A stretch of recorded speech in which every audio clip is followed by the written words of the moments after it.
So I was just thinking, if we think about harmonised cross-national surveys, they clearly have some very clear value. They allow comparison across countries, so you can effectively say what's different about countries and look at institutional effects. And they also allow the evaluation of sort of cross-national phenomena, where you're treating sort of multiple countries as experiencing the same phenomenon. For example, that might be Western Europe experiencing migration from Eastern Europe, which is one of the things I've looked at, or you might be looking at sort of demographic trends. You might be looking at economic shocks, where you might want to sort of think of Europe in a more sense as one country, for example, even if you're probably not meant to say that anymore. And I think something like the European Social Survey is often seen as a prime example of this approach to harmonisation, harmonised cross-national studies. It seems very high quality, it harmonises content, so it gets agreement about what the content should be, what's of interest, and then harmonises question development, and then the same questions are asked across the countries. It operationalised what it sees as best practice in translation, so it's sort of seen in many ways as a gold standard. But there are still always issues, even with something like the European Social Survey. So perforce it is carried out slightly differently in different countries, because different countries have different sampling frames, which is the main thing I'm going to be coming back to today. Response rates differ cross-nationally, which has implications for bias, for weighting, and so on, and for numbers. And something that's trying to look very broadly across populations of different countries is going to exclude certain populations. The ESS, for example, is used quite a lot for research on immigrant populations, but the criticism is always brought out that actually it's only those immigrant populations who speak the country of the destination country who are surveyed, so it excludes ones who don't speak the language. And it may have relatively small numbers if you're interested in specific populations. And again, those of us interested in migration research are often interested in specific populations. Such studies are also, like any study, even high-quality studies, are likely to undersample hard-to-reach populations, and they're likely to undersample more mobile and more recently arrived populations. An alternative to a harmonised study such as the SSS is something like using dedicated country-level studies that have been tailored to the specific country context and sort of maximised what they can achieve in that context. So this may be one way of carrying out comparative studies. For example, you may want to study the oversamples in Germany and the UK using the German socioeconomic panel and understanding society.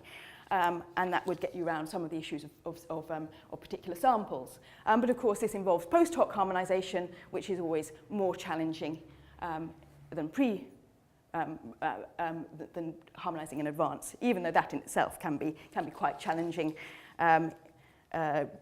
because of different expectations, different interests that vary across countries. And so it's not that harmonisation in advance is ever a doddle. There are always competing interests. But it does produce particular issues. So you might have question and response equivalence. That you might think you've got the same question, then find you've got rather different response categories. What do you do there? And there may not be overlapping coverage of key topics of interest and so on. So a lot of people think, okay, well, we're going to do our own study. And this happens quite a lot.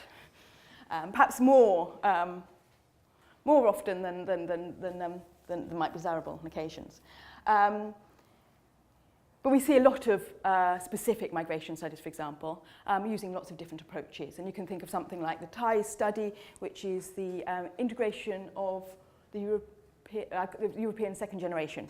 I think that's what it stands for. Anyway, the idea is it's second generation and it's across European countries. But in fact, it has to make some compromises. It samples in cities, for example. It has real challenges of response rates. I mean, everywhere faces challenges of response rates for all populations, but they are possibly particularly challenging for this sort of study. And again, you're getting a specific population. You're getting the second generation. But if you want to answer questions about second generation, then that's one route to go down. And you may, if you've got specific research questions, this may be seen like the obvious approach. And so that's what I'm going to be talking about, where we did go down this approach of doing a dedicated study. So I'm going to talk about the SCIP study, which stands for the Socio-Cultural Integration of New Immigrants in Europe. Short title is therefore quite helpful with such a study. This was funded under the North-West Migration Programme, and the PI was Claudia Deal at Constance, and it involved co-investigators from UK, Netherlands and Ireland, because it was a 4-country study. So we didn't try to cover the whole of Europe, we tried to cover these 4 countries. And the focus was on surveying new immigrants, so those who'd been there less than 18 months. And you can see how this is a very specific population, and why therefore you might need a particular approach and that other data sources wouldn't cover. We wanted to use a harmonised instrument, and the plan was, and we carried it out, was to have a follow-up survey after around 18 months. So you had 2 data points on these very recently arrived immigrants. And so it was to capture early integration processes. So to see what was happening to people who were maybe different from previous migration waves, but also what happened to them early at the stages in migration. And there were 2 broad groups that we wanted to cover. A newer group, so Poles in all of the 4 countries, and then a longer-standing migrant group, and that was just in 3 countries because Ireland doesn't have a longer-standing migrant group. So Turks in Germany, the Netherlands, and Pakistanis in the UK. The Netherlands found it didn't really have that many migrants overall, so it's supplemented by including Bulgarians with the Poles and including Moroccans with the Turkish group, as well as some other groups as well. So the aim was to describe sociocultural integration trajectories, so you use these 2 data points, and also to collect information on pre-migration factors, characteristics which would be quite close. So even though it's retrospective, because they're so close, we thought they would be more reliable than sometimes such retrospective information is. And we wanted to analyse the relationship between sociocultural and structural integration. So, for example, does people's command of the destination country language improve because they've got a job, or vice versa? So trying to settle some of these problems of causality, which are very hard to settle.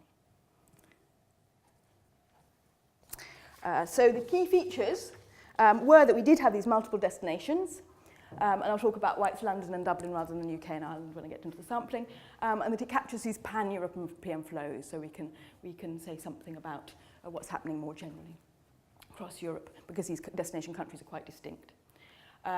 We're capturing flows, not stocks, which are very rarely captured in other surveys, and we were doing same language interviewing and targeted sampling. And we were covering topics that were of interest for the sorts of research question we were interested in, so migration-specific indicators. And it was a short panel. So we interviewed the Poles in Polish, and we interviewed the Turks in Turkish, and we interviewed the Pakistanis in Urdu. In the UK sample, we did try with some, because we looked at the information on sort of language use, we did try with some English language interviewing. And even those who spoke very fluent English, for reasons of trust, they actually preferred being interviewed in their first language. So the study approach, so we developed the instrument first, so we tried to harmonise the content and the coverage first and argue about that, get that out of the way. We tried to largely use existing measures so they were pre-validated. We developed the questionnaire in English as a sort of common language, and then translated them. And we did some sort of checking of the translations. They were actually translated, we didn't all use the same Polish translation, so that raises its own issues, because sometimes error does creep in, and different errors creep in with different translations. But those were largely minor and soluble. And then we had to do, where we had the big differences was of course in sampling, because Germany and the Netherlands have the great benefit of they have registers, and people have to register. Germany, it's at a city level, and in the Netherlands, they can collect the information for all the areas, even if then they selected sort of they selected most of the country, but it was the metropolitan areas. They excluded the very sparsely populated areas where there weren't many migrants. Ireland and UK doesn't have that option. So we explored using respondent-driven sampling and focusing therefore just on the capital cities. And I'm going to say what respondent-driven sampling is in a bit. So how we came up with this is that there are clearly, when you're looking at doing a survey of immigrants, you think, what are the options? What are the options available to me? And if you've got registers, then registers they're economical and they should give good coverage, but not many countries actually have them. And they're not perfect. And I'll say a little bit more about that later. But in particular, they still may miss more recently arrived. People who think they're going to be there temporarily may not feel very motivated to register, and so there may be some elapsed time before they register. If they're mobile, you may lose them as they're moving between addresses. And again, those who are more recently arrived are more likely to be more mobile. And then, of course, there may be people who just don't get round to registering, even if they're supposed to. And even though the German team denied that this happened in Germany, so there were some interesting discussions there. I know it happens because I didn't register when I was living in Germany, and I didn't get into trouble. And I know that's a sample of one, but even so, it shows it is possible. Screening areas with high coverage, this is often recommended as an approach if you have relatively concentrated populations, and is a good way of getting a probability sample.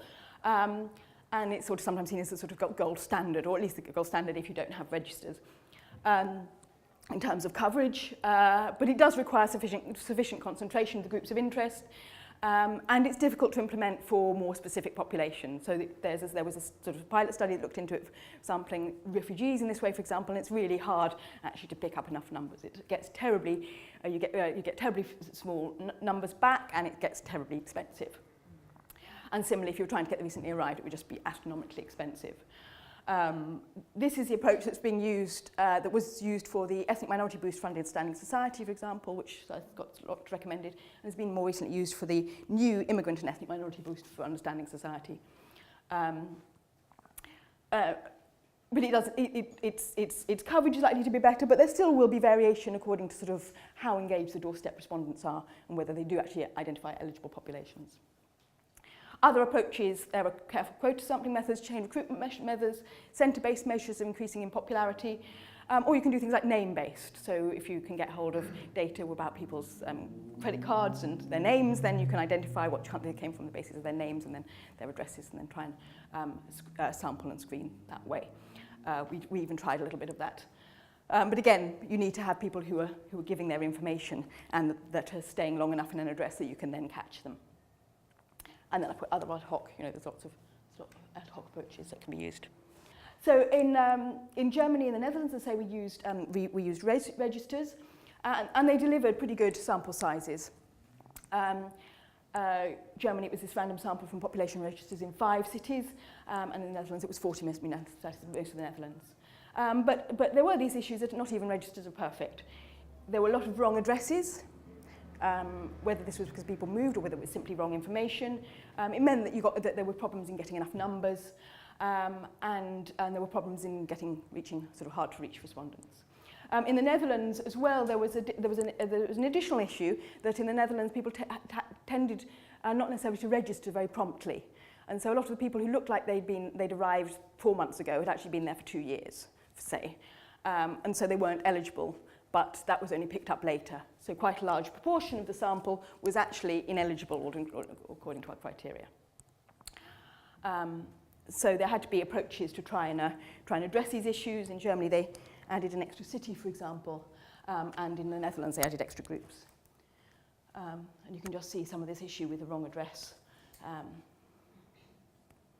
there among the numbers. So the UK and Ireland, we used respondent-driven sampling, supplemented by other methods. And I'll come along and I'm going to talk, and again, we got sort of decent-ish sample sizes, but we did face a lot of challenges, and that's what I'm going to focus on for the rest of the presentation, for the remaining 5 minutes. So respondent-driven sampling, I don't know how many of you come across this? Anybody? One nodding. So it's a dual incentivized chain referral approach. So it's a fancy chain referral approach.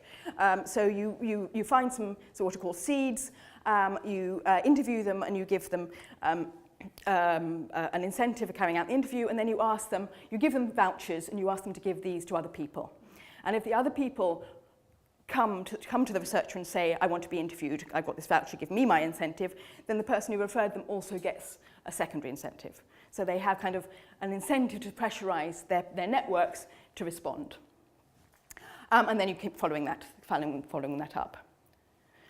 One of the features that distinguishes it from other forms of chain referral methods is that it collects information on personal network sizes. So then you can kind of weight, you can adjust for the fact that some people have bigger networks and some people have smaller, so some people are more or less likely to be included at the end.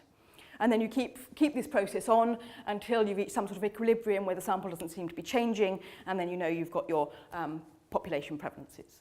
And it was developed for hard-to-reach groups where there weren't obvious sampling frames, particularly in relation to an HIV project by Douglas Heckathorn. And its main assumption is that you're sampling from a network which encompasses all your population of interest, and that it's linked through social ties, ultimately. Even if some people have more and some people have less, this will over the development of these chains, this will pan out, okay.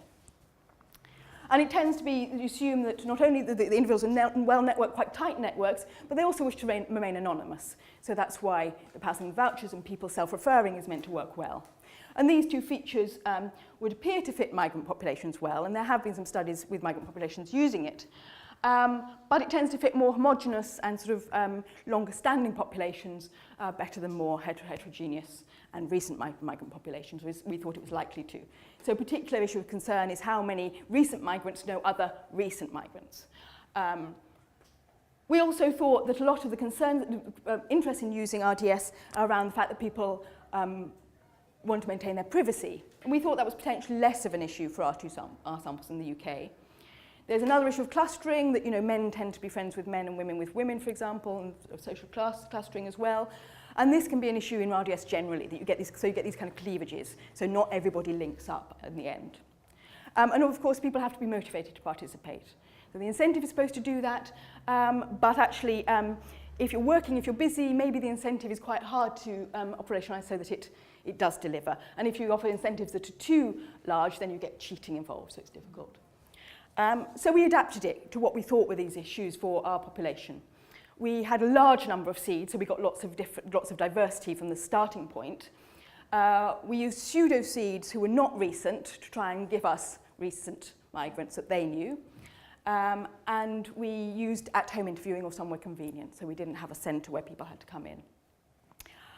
We used relatively generous incentives, £10 for both primary and secondary incentives. We increased it to the secondary to £10 partway into fieldwork. And we adapted to researcher-led referral in the end. So rather than getting people to contact us, we asked their contact details and contacted them.